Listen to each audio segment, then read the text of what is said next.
A passage that I'd like to share today is a familiar one, and it comes from 1 Corinthians chapter 13.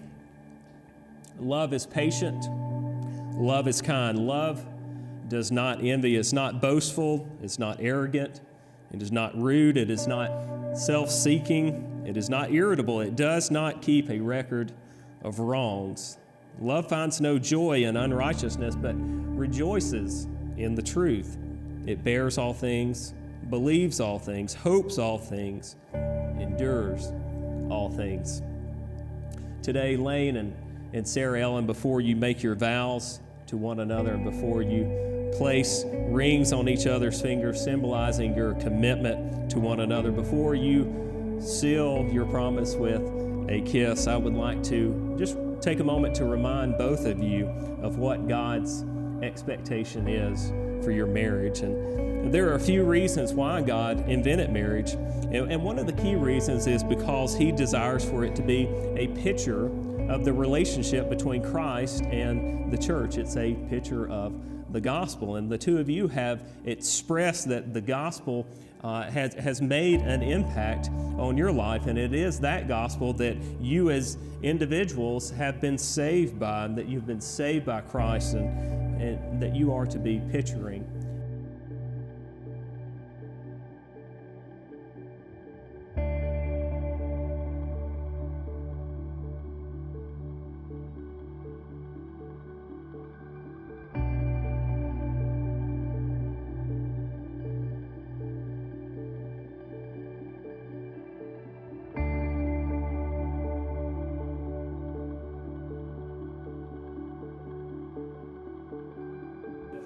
Even as we celebrate this time of year, as John chapter 3 tells us, He sent His Son, Jesus, to be the perfect sacrifice on our behalf, on your behalf, on my behalf. Those of us who believe that to be true, that Jesus Christ came to earth to be the sacrifice for your sin and for mine.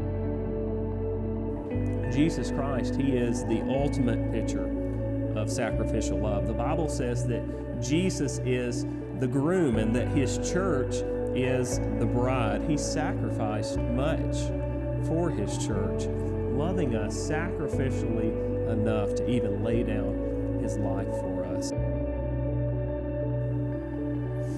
right, Lane, in taking Sarah Ellen to be your wife, do you promise to honor her and love her and cherish her in sickness as in health, in poverty as in wealth, in hardship as in blessing, until death alone shall part you? Sarah Ellen, in taking Lane to be your husband, do you promise to honor him and love him and cherish him in sickness as in health, in poverty as in wealth, in hardship as in blessing, until death alone shall part you? You'll repeat after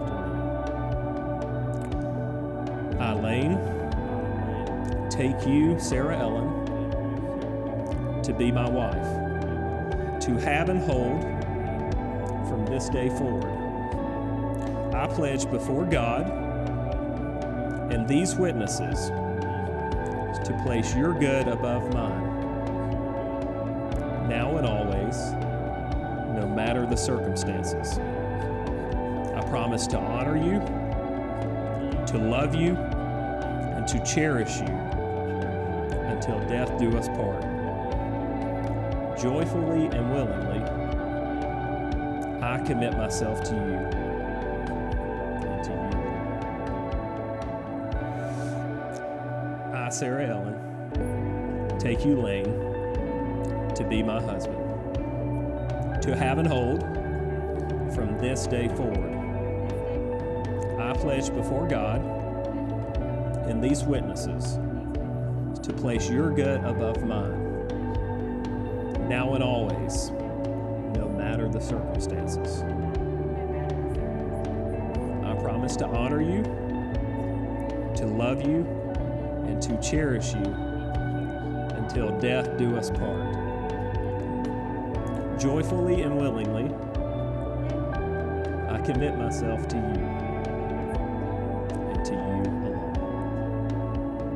Based on the charge that you have received today, and as you have made vows in the sight of God and these witnesses, and as you have given each other beautiful tokens of these vows, it is my joy and privilege as a minister of the gospel of Jesus Christ to pronounce you husband and wife. May the Lord bless you and protect you. May the Lord smile on you and be gracious to you. May the Lord show you his favor and give you his peace. Lane, you may now kiss your bride.